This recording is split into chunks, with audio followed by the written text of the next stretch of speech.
Okay, so 2026 is just started. We are preparing for the first episode coming out, and 2025 is over. And I've been crunching the numbers since I came back from across the years and recovered a little bit, got my brain back into active. Um, so I've been looking at the scores we had last year. We had 32 races that were discussed in detail, and I've been looking at people's average scores. We've been looking at which races has the highest scores on average, because multiple people were rating the same race. Some of them in the same year, some of them not in the same year. And then, of course, we have uh, looking at which state has the highest race score. And but let's go through the first one. That is the overall UTI score versus the return on investment. Um, Return on investment is your travel cost, travel time, race results, all combined in one little score. Um, then we have the overall UTI score, which is the result of the return on investment, the ROI, and the UT score, which I have not plotted. Um, so the UT score is really your 1 to 10 rating of 8 stations, weather, race, swag, etc. All these things that are very personal to you. Um, that is how you felt things were going. Um, and that combines into a UTI score. Um, so if we look at this, it looks kind of linear. I mean, with some imagination, you can say there is a linear correlation between the return on investment and your final score. However, and I think this is interesting, even if you have a low return on investment, you can still end up with a nice score on the overall because you had a good time. Maybe the 8 stations were super duper. You you didn't have any chafing. The weather was perfect running weather. It was 70 degrees and the sun was shining. There was no wind, or there was a little breeze to keep you cool. Things like that. So you could still, even though you spent a lot of money or you spent a lot of time traveling back and forth, or your race didn't go as you hoped it would do, you can still pull up your score, because if this was linear, let's just imagine it was linear, you should really be down here. But it looks like in the outliers here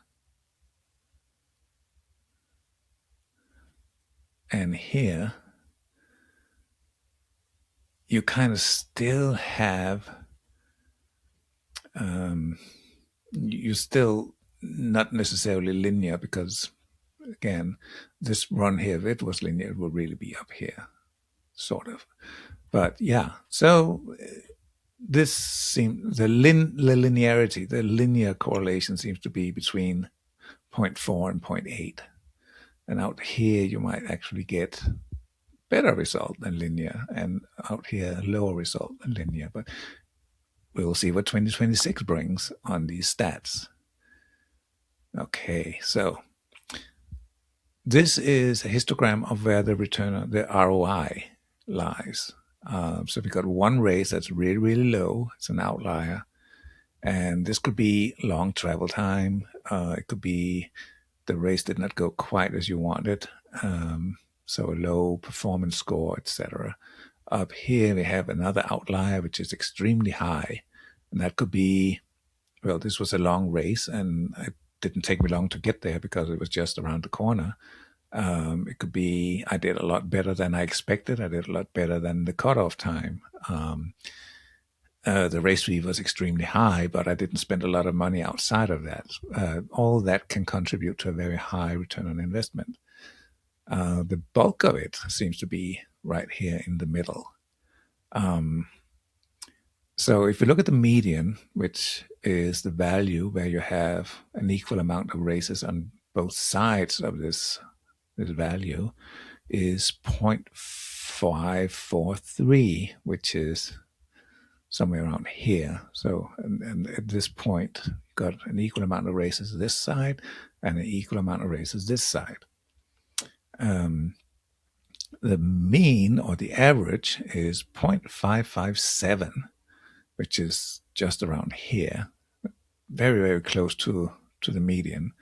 Well, that means that if you take all these race values, the return on investment on all these races, and average them out, you'll end up around here. So very close to the median, but a little to the right, but not very much. So that means that we can say that 0.55 is probably where you'll have, we can say this is a low score, and above 0.55 is a high score, give or take.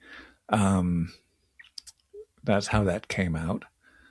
Now the UTI score, the overall final score, is very high. It is up here in between 0.5 and 0.9. Everything is here. So we don't really have any bad scores, I would say. Now the median, again, this is a value where you have the equal amount of races on either side of this value, is 0.65, which is right here. So we got 12 and 13. You got, so let's see, so 8, 10, 14, 17, 19. That's about right. That's about right. We got an equal amount of races here, even though it looks like not what you would expect. The average score is 0.683, so that is just around here. That means that, again, this is where the most races fall on average. They fall here. So scores below 0.68 is relatively low. Above 0.68 is relatively high. But this looks much more compact and less spread out than the return on investment. I don't think even with imagination, we can't say this is a bell curve. So we'll just pretend. Okay. Now the races. This is an interesting one. So the highest score was the Arizona Monster 300 in Arizona. And a lot of people decided to rate this one. Well, not a lot. I think it was two.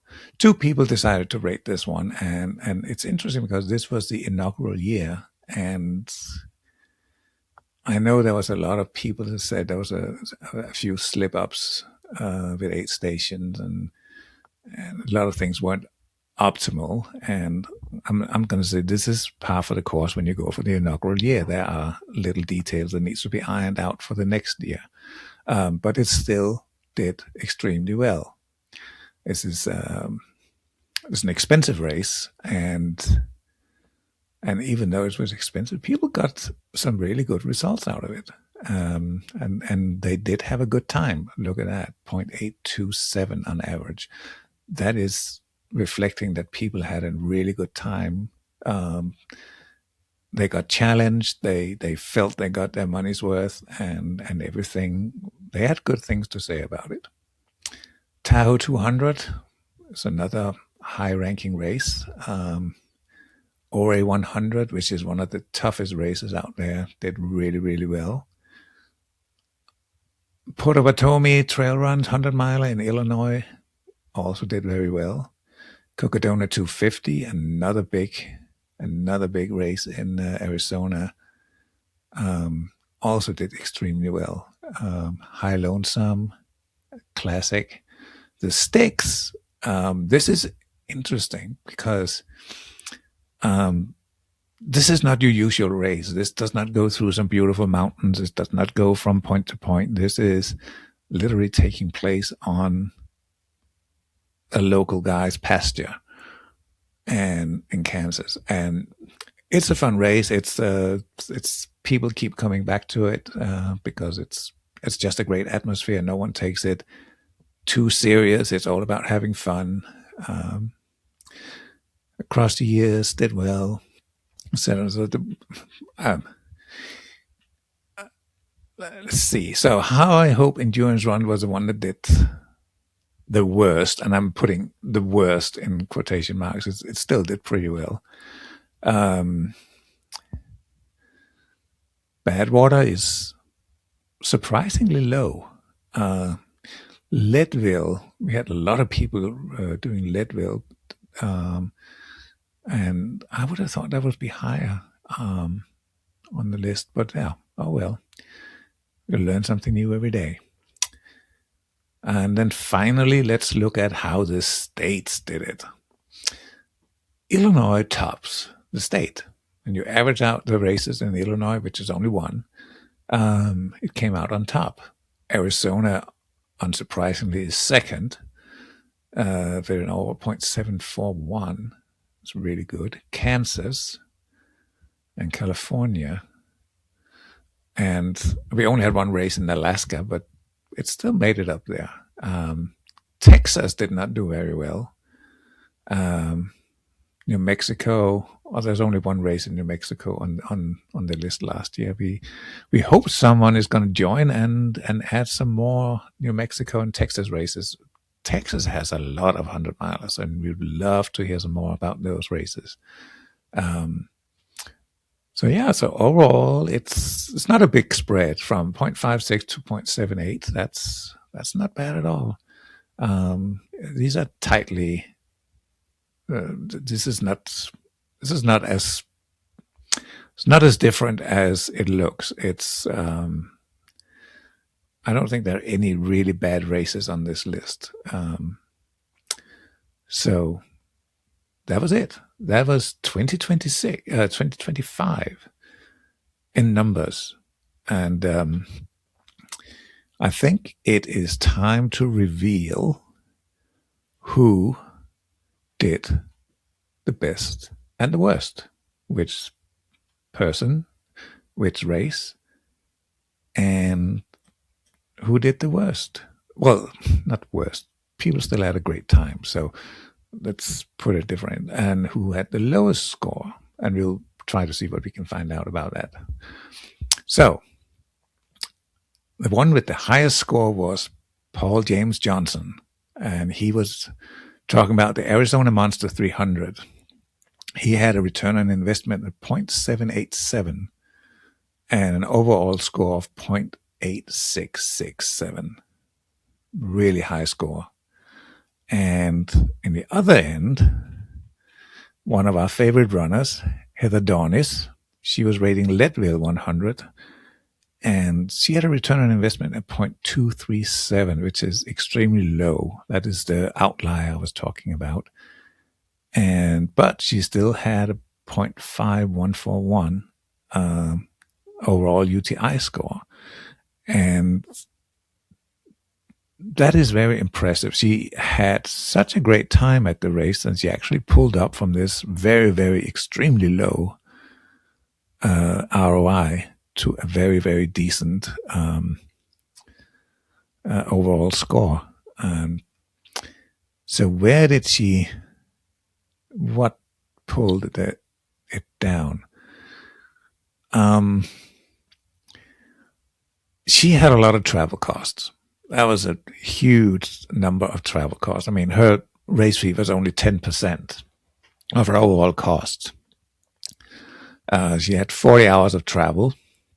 So her running time or finishing time was less than half of the total time. That's things that drag it down. She came in like 10 minutes before the cutoff time, which of course gives her a low performance score. But despite all that, she gave the race 7.9 out of 10. So almost 8 out of 10 on the experience of everything. And that is good. I mean, that really pulls up that score big time. Um, as for our friend Paul, let's see, where is he? He is right there. If I look at his numbers, his return on investment. So he only had to travel 4 hours, and he ran for 157 hours. So his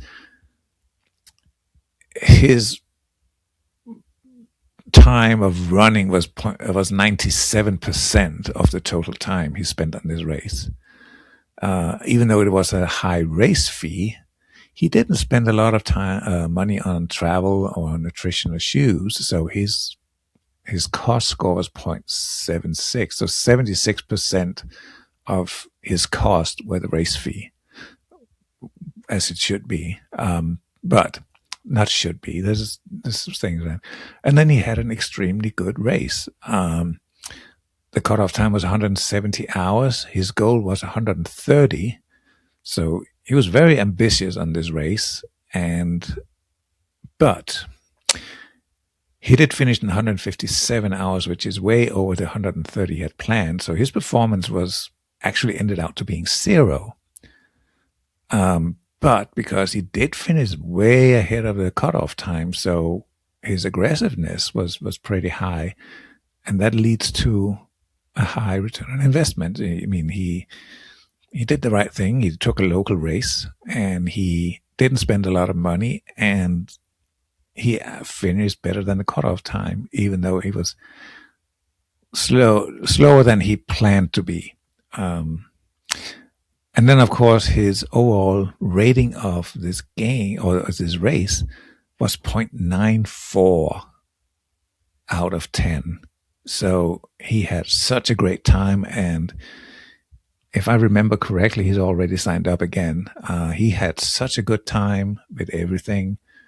And that's how he managed to get these extremely high scores. So well done to Paul James Johnson, and Heather, you are a beast. You are rocking it out there. You're pushing yourself. You are just amazing. You have grit like no other we know. And I know I speak for Lisa Marie as well. We absolutely love seeing you crushing these races out there. So don't think that this low score on our little unscientific rating means anything. It doesn't mean you're a bad runner. It doesn't mean you don't have grit. It is all for fun. So we're going to compare 2025 to 2026 when we are done with that. But let's see how this all stacks up at the end. All right. I'll see you guys at the first podcast.